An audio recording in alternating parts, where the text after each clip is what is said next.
आज मैं BEd second year में प्रकृतिवाद का जो नया टॉपिक शुरू किया था उसी में बताऊंगी कि प्रकृतिवाद का तथा शिक्षा दर्शन, जहाँ प्रकृतिवाद में शिक्षा का अर्थ क्या है। इसका अर्थ क्या है? प्रकृतिवादियों के अनुसार शिक्षा अभिप्राय उस प्रक्रिया से है जो बालक या व्यक्ति को उसके प्राकृतिक व स्वाभाविक विकास में सहयोग करता है।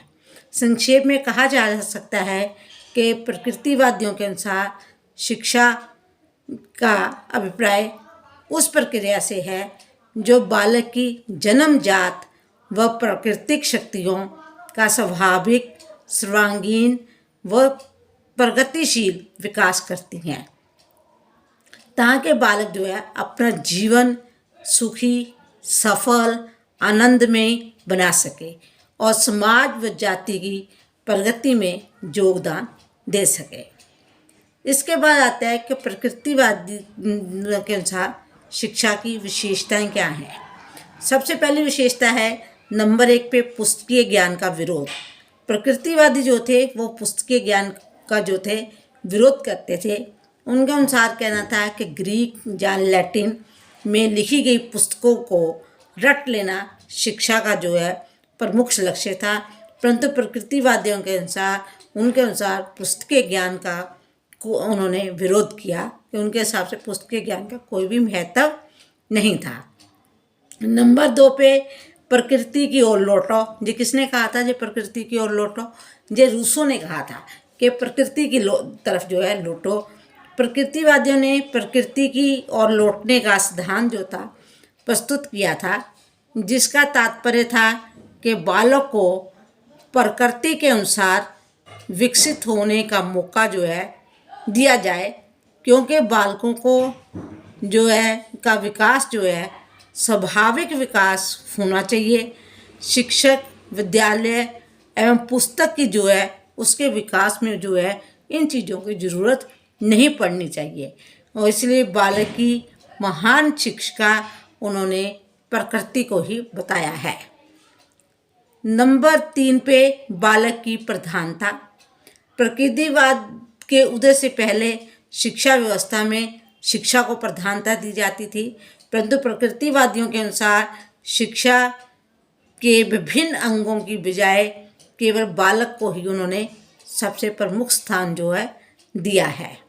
नंबर 4 पे बालक की स्वतंत्रता पर बल। प्रकृतिवादी जो थे ये कहते थे उनका कहना था कि बालकों को जो है स्वयं जो है उसकी रुचि, उनकी इच्छा के अनुसार विकास करने जो है उनको दिया जाना चाहिए। अगर उसे किसी तरह का शारीरिक व मानसिक जो है दंड दिया जाएगा तो उसका शारीरिक व मानसिक विकास जो है पूर्ण रूप से नहीं हो सकता। इसलिए उन्होंने कहा कि बालक को जो है अपनी इच्छा के अनुसार और अपनी रुचियों के अनुसार जो है उसका विकास करने जो है उसको दिया जाना चाहिए। नंबर 5 पे मनोवैज्ञानिक तत्वों पर बल। प्रकृतिवादी बालक के मस्तिष्क में जो ज्ञान देते थे, उनका कहना था कि जो है मनोवैज्ञानिक जो है उसमें जो है बल जो है मस्तिष्क में जो है ज्ञान जो है वो जो है मनोवैज्ञानिक रूप से हम जो है उनके विरोधी रहे हैं। उनके अनुसार ज्ञान को प्रभावशाली बनाने के लिए इंद्रियों को जो था प्रशिक्षित करना आवश्यक है। वो कहते थे कि इंद्रियों द्वारा जो ज्ञान लिया जाएगा मस्तिष्क में, वही ज्ञान जो होगा उचित और अच्छा ज्ञान होगा, और मनोविज्ञान ज्ञान से जो है में विश्वास नहीं करते थे। इंद्रियां ज्ञान के, उनका कहना था कि इंद्रियां जो होती हैं वो ज्ञान का द्वार होती हैं। नंबर 6 पे उन्होंने क्या कहा था? इंद्रियां जो है ज्ञान का द्वार है। प्रकृतिवादी मानते थे कि सभी ज्ञान इंद्रियों के माध्यम से ही मस्तिष्क में प्रवेश किया गया ज्ञान जो होता है स्थायी ज्ञान होता है, और ये ज्ञान ही जो है प्रभावशाली ज्ञान होता है जो बालक की इंद्रियों को जो है प्रशिक्षित करने की, इसलिए बालक को जो है कि इंद्रियों को प्रशिक्षित करने की आवश्यकता है। इसके बाद आता है प्रकृतिवाद और शिक्षा के उद्देश्य क्या थे। उनका कहना था शिक्षा के उद्देश्य क्या थे। नंबर 1 पे उन्होंने कहा था कि जीवन संघर्ष के योग्य बनाना चाहिए। प्रकृतिवादी जो थे जो मानते थे कि सभी जीवों में जीने की जो होती है लालसा होती है, वे अपने जीवन की रक्षा के लिए अपने वातावरण से क्या करता है, संघर्ष करता है। इसलिए डार्विन के अनुसार ने अपनी परिभाषा दी थी, उसने यही कहा था कि जीवन की खातिर जो है संघर्ष करता है, और जो संघर्ष करने में समर्थ हो जाता है वो जिंदा रह जाता है, नहीं तो वो खत्म हो जाता है, मर जाता है। नंबर 2 पे मूल प्रवृत्तियों का शोधन। व्यवहारवादी जो थे मनोविज्ञान के अनुसार सभी जो है व्यक्ति कुछ सहज क्रियाएं लेकर जो है पैदा होते हैं। जब वे क्रियाएं बाहरी पर्यावरण के साथ मिलकर करते हैं, संपर्क में आती हैं, तो इससे संबंधित सहज क्रियाओं को जो है निर्माण किया जाता है। और ये सहज जो है क्रियाएं जो होती हैं मानव को विभिन्न कार्य करने के में सहयोग जो है प्रदान करती हैं। नंबर 3 पे वर्तमान सुख की सुरक्षा।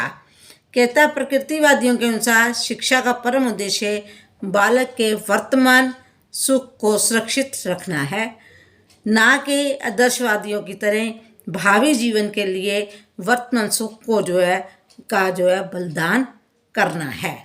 नंबर 4 पे व्यक्ति का स्वतंत्र विकास। प्रकृतिवादियों के अनुसार उचित शिक्षा वही है जो बालक का स्वतंत्र विकास करती है। बालक की मूल प्रवृत्तियों, रुचियों और रुझानों का विकास किया जाना चाहिए, इसी से उससे व्यक्तित्व का जो है विकास होगा।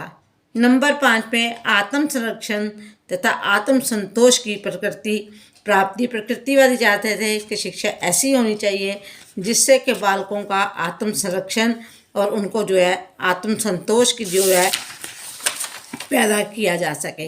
हर्बर्ट स्पेंसर ने यही कहा था कि शिक्षा ऐसी होनी चाहिए जिससे बालक को आत्म संरक्षण तथा आत्म संतोष की प्राप्ति हो। धन्यवाद। कल मैं इसके आगे आपको बताऊंगी कि प्रकृतिवाद और पाठ्यक्रम वगैरह क्या होता है।